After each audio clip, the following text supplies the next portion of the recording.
మాట్లాడిన తర్వాత వాళ్ళు వచ్చిన సంఖ్య సంబంధించి కానీ సీట్లు అమరికల విషయపై కానీ సాధ్యమైనందుకు అచ్చెన్నాయుడు గారు అంటే టీం జయాన్ జాక్సన్ గారు కూర్చొని ఫైనల్ చేసి ఖచ్చితంగా 24న ఉమ్మడికి వెళ్తున్న విషయాన్ని మాకు అధికారంగా చెప్పినప్పుడు నాకున్న అభిప్రాయం తెలిసిన వాళ్ళు ముందు పెడుతుంది. రైట్, వెంకటరెడ్డి గారు చెప్తున్నారు.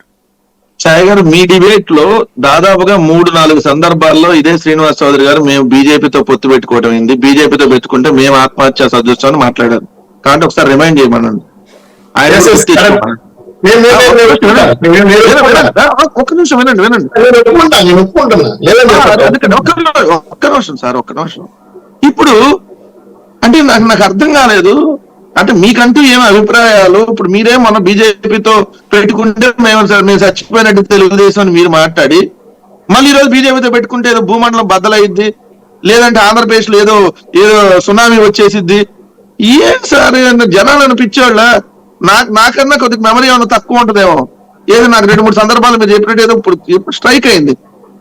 సాయి గారి డిబేట్లు చూసేటటువంటి వ్యూవర్స్ మర్చిపోతారు, కింద కామెంట్ లోపల పెడతారు, ఏమైనా శ్రీనివాస్ చౌదరి గారు మొన్నే కదా మీరు బీజేపీ తిట్టన్నారు, మొన్నే కదా దత్తపుత్రుడు అన్నారు జగన్మోహన్ రెడ్డి గారిని, ఏందయ్యా ఇప్పుడు మళ్ళీ మీరు వెళ్ళారా? మొన్నే కదా మోడీ గారిని బండబూతులు తిట్టాడు, మొన్నే కదా ఈ రాష్ట్రాన్ని సర్వనాశనం చేశాడు మోడీ, నువ్వు వస్తే నల్ల బిల్లులు వదులుతావు అని చెప్పి నిరసన వ్యక్తం చేసినాక ఈ రోజు తెల్ల బిల్లులు వదిలేసి శాంతి కాముకల్లాగా స్వాగతిస్తారని చెప్పి కామెంట్లు పెట్టే ప్రజలకు సమాధానం చెప్పండి.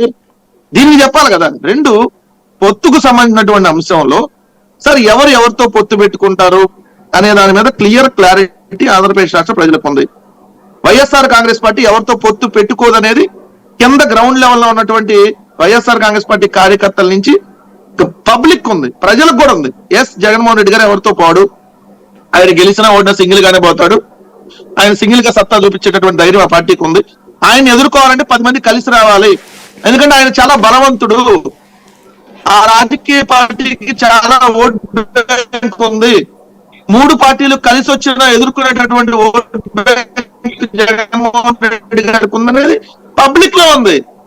ఎందుకంటే మీరు బీజేపీ జనసేన పొత్తులో ఉండి స్థానిక సంస్థలో పోటీ చేస్తే ఏమైంది? ఒక్క మున్సిపాలిటీ 3 మున్సిపాలిటీలు గెలిచినట్టు 87లో, 14 కార్పొరేషన్ ఎన్నికలు జరిగితే 14లో 0. ఈ రాష్ట్ర వ్యాప్తంగా జరిగినటువంటి ఒక గ్రాడ్యుయేట్స్ ఎన్నిక తప్ప మిగిలిన అన్ని ఒక 100 ఎన్నికలు జరిగితే మొత్తంలో మీరు గుండు 0. అందరూ కలిసి పోటీ చేశారు కదా. అదే రిపీట్ అవుతుంది. అంటే